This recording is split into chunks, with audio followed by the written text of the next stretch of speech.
Yo, what's up YouTube? So since the new cycle for last epoch is around the corner, 1.1 cycle, today I decided to drop my starter build, which I will also turn into endgame, since this is mainly Avalanche, and Avalanche got buffed through the roof in this next cycle. I do have a list of patch notes here that I will link in the description, but all this wording is for Avalanche.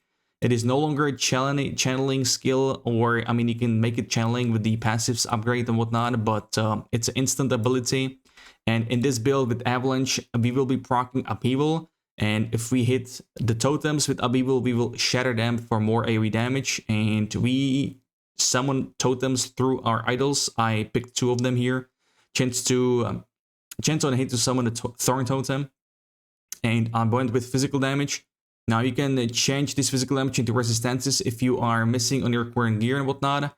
And the other idols I got here is health regen and bore for the defense. That also got a little bit changed, but it's one of the best aspects because it's gonna mitigate a lot of damage. And then the small ones, more health regen and just poison rest to hit up at least 60% with this current setup. And then HP increase, critical strike avoidance, very important. So this is for the idol setup. And this build has insane amount of health regen. I believe HP sustain builds are gonna make a comeback or will be good this cycle. Very good mana regen as well. We scale insanely hard from attunement thanks to some passives. So we're trying to get attunement on every single piece we can. So going over the gear, obviously some of these items will be hard to get like early on, but in general this is like pretty mediocre gear. Won't be that hard to get in my opinion. So health and attunement on every piece we can. I went with Upheaval on the chest piece because it increases melee damage. Which is good for Upheaval. It does not really affect the Avalanche because that's a spell. It's a ranged ability, but it's still +2 Upheaval, not bad. There's a lot of good passes from Upheaval. We want to try to get as many mana nodes as well, or affixes on the items. So mana regen plus mana. Then we got physical penetration and crit multi. This headpiece is very easy to get. As you can see, the drop chance from tier 1 to tier 4 is only 5% difference. So tier 1 is very easy to clear. You can get it very early, very easy as well. Requires level 12, a lot of +2 attributes, armor pretty good, crit chance mainly is amazing, the leech, we don't really care about that. And the other stuff, like looking for some resistances as the implicit on the amulet, and also our relic over here, the spirit catcher, called necrotic, here's physical and necrotic, so I picked resistances on the ring, physical resistance, here is poison. Before I actually picked health regen, but since I wanted to cap out or get closer to cap as much as possible, I picked the resistances here. The boots, we want to go with the armor and movement speed increase. Also had HP increase instead of armor, but I wanted to get at least 3000 armor with this setup. So 3000 armor, about 3k almost HP. That's what I wanted to focus on. Once again, the abilities here, we got Fury Leap only for the gap closure. We don't really upgrade this skill. Warcry for the crit chance increase from the ability itself. I proc Berserk from the buff from this ability. We turned it into Cold, so we have even more crit chance increase. Avalanche, our main damage ability. Now Spriggan here is also not upgraded. There is a little cheese with this skill. If you're at 0 mana, or like if you have no mana at all, you go into Spriggan form and then you come out, you will have full mana bar, which is, I know it's a bit, you know, a little exploity and cheesy, but hey, it's a smart use of game mechanics after all. Gathering Storm here is to get 4 stacks. I have it on my bar if we run out of mana, because with Avalanche we proc Upheaval, so it could be a bit mana hungry, but we'll see. We might not need that. If that's the case, we should go with Maelstrom for some procs and whatnot, but let's go with the skills now. So Gathering Storm, we turn it into physical, so our stone bolts are actually, you know, physical ones, and we proc them through just expanding itself as a chance. The storm stack that can proc storm bolts, chance to gain a stack as well instead of consuming them. We also proc Maelstrom, and with each stack we get crit chance. So this build will have insane amount of crit chance. Looking forward to that. And this is the mana gain if you need it with this build. If not, I'll just move this point somewhere else and we'll pick Maelstrom on the bar. Or honestly, you could even go with Thorn Totem. It doesn't really matter. Next up, we got Avalanche. So with this ability, we are going to proc Upheaval, as you can see over here, with a 100% chance if we drop a large boulder. The description of this bad boy goes that it creates a large boulder, at a target, followed by 10 smaller boulders, but there is a passive here. where large boulder has a more higher chance to spawn instead of small ones. And here, on top of that, you have also a chance to spawn small boulders, and they also have increased crit chance. So I put 1 point in there. And more damage here. Good passive here is for the mana cost. We might not even need all points here, so I might take like 2 points, put them somewhere else. We are like making it physical, rockfall instead of cold, since we're a physical build. And Stormcaller here is actually going to create the storm stacks for us, which means more storm bolts, which means more passive damage. So yeah, we're proccing Upheaval and storm bolts from this skill, which is pretty damn insane. And going over to Upheaval now, once we create the totems from the idols, we're gonna shatter them, which is gonna cost AoE with this passive. And this is one of the first scalings from attunement. We're gonna get health gain per attunement +2. I have 100 attunements, so it's a lot of health, right? With high attack speed, well, yeah, with high cast speed, because cast speed is for Avalanche since it's a spell. Attack speed won't really affect us since Upheaval is cast passively from Avalanche. But there is some Shockwave, which is also extra AoE, which is not too bad. Hitting the totems. And some damage here. Another great thing, and not only the area, but another great thing is Primal Bulwark. So this will create Earth Armor every time we hit with Upheaval. Earth Armor will give you armor per attunement. This is another attunement stacking right here. And also Endurance Threshold. And I picked this one. I'm not sure about this one too much. I might just keep this one for full Earth Armor stacks, but this one will basically transfer Earth Armor stacks to Maelstrom, which could be pretty good actually. But once again, if this will consume mana for Maelstrom, it could be pretty mana dependent, but I think we should be fine. Armor Shred, also mana cost reduction, so it should be 4 mana after all in the Upheaval, which should be okay. And also base crit chance even more for Upheaval. Gonna be dodge, pretty good stuff as well. I like it. I might pick with Excavating Blow, but mana cost +16 is pretty insane, although the 3 lines would be amazing. Actually, 5 lines would be totally perfect here, but they're expensive for mana, so I might transfer some of this depending on how things go, as we're unable to test this before the cycle launches.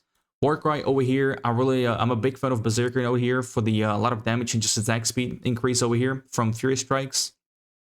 Brutality just makes your Berserk duration longer, and you get more stacks, aka more damage and attack speed. Next up, we got the Invulnerability. You're immune to damage for 1 second after using Warcry. And here we have some passive Maelstrom proc from Warcry. It's mainly for the Maelstrom mana cost to be reduced by 50%.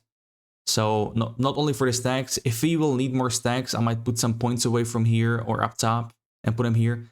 And you really need Apprehend over here instead of the knockback. It's very annoying from Warcry. You want the pull instead, so I would probably go for this one ASAP.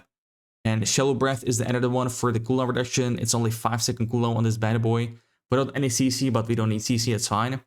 And then we of course want a Jormung's Wrath here to make it cold ability. Not only like, we don't really care if it's cold or physical on the skill, as it doesn't do any damage. We mainly want this passive right here. Your crit chance is increased by 100%, so that's something we want to focus on over here. And it also gives you 4 seconds. So since this is 5-second cooldown, we only have 1 second downtime on this skill, which is ridiculous, insane, right? And some extra crit chance over here. So next up we got Maelstrom, since we have like 2 or 3 passive procs for Maelstrom stacks. So we want to get some mana reduction over here even more on top of the Warcry one. Transfer it to physical for some extra damage, and you also will get a global physical damage increase per Maelstrom stack, which is very good because our skills are physical, Avalanche and Upheaval, and the Shatter from totems. You also get some more procs over here with Storm Bolts, where you get more. We need more stacks for Maelstrom, but that should be no problem thanks to our Through Muck and Clay over here. And we also get the Frenzy and Haste, so this is movement speed, this is attack speed, I believe. Wish I could click on it, if my mind still remembers. And then we got Beneath Waves, which is also pretty good for the Ligon Slumber and for the stacks, which will autocast the Maelstrom. And yeah, that was the skills.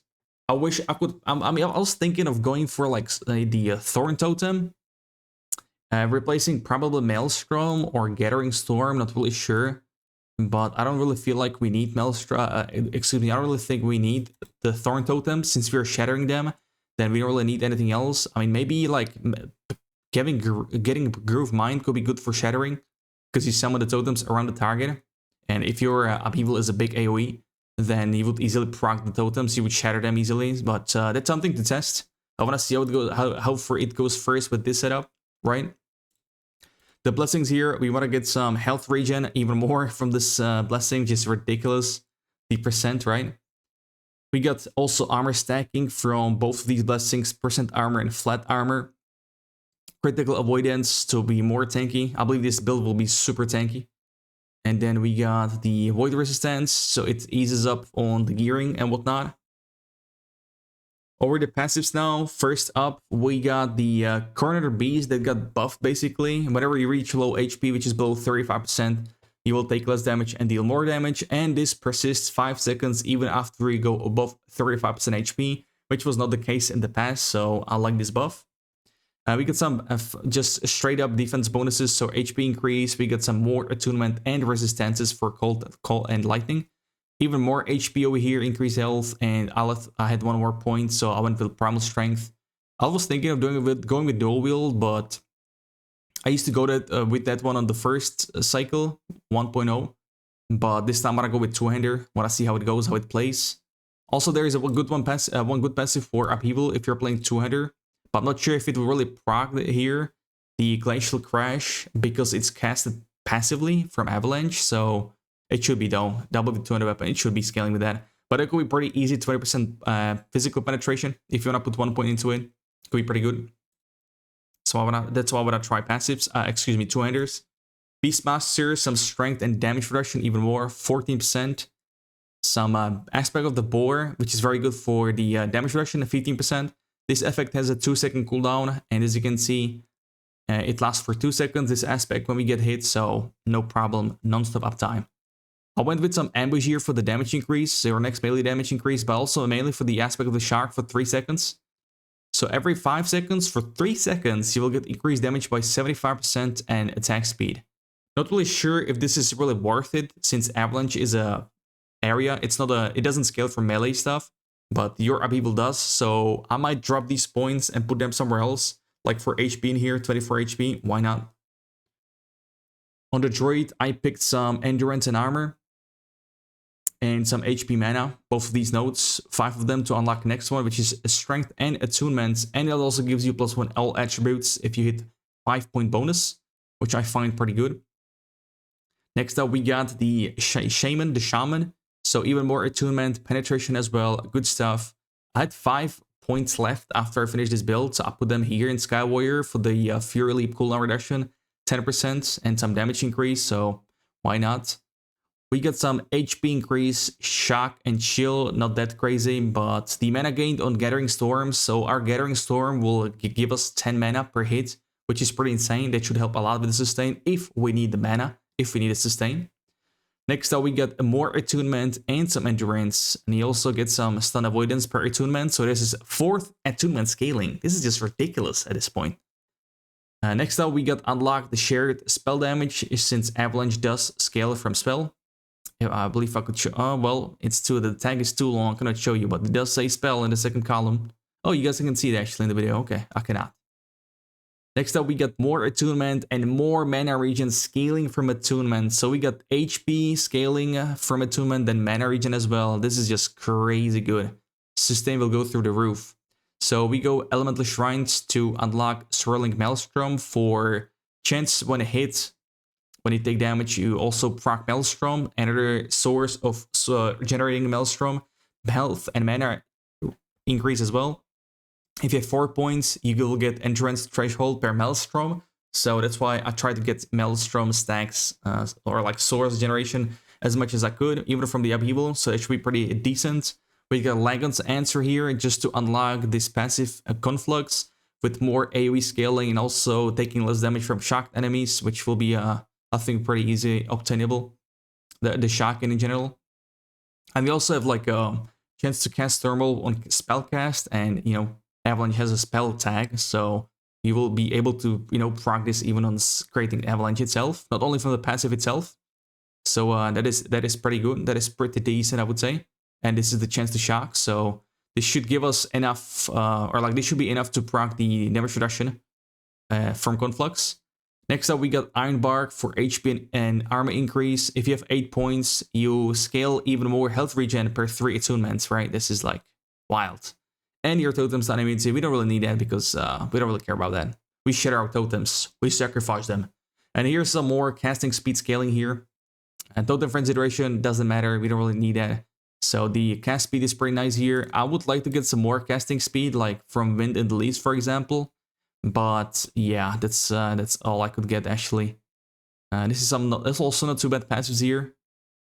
In the Beastmaster, this one is for only for minions. I also thought about like getting the Shark duration lasting longer over here, but it's pretty heavy investment, so I just decided to go with these passives.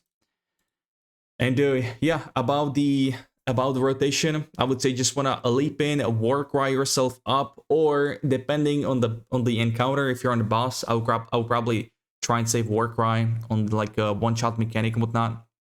But leap in, Warcry, you would cast your life away with Avalanche, so you would also proc the Thorns totems here.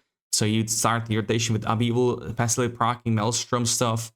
The Gathering Storm if you run out of mana, or you just, you know, can deplete, you jump in, deplete your mana, jump in the Spriggan form, jump out, full mana baby, go again, right?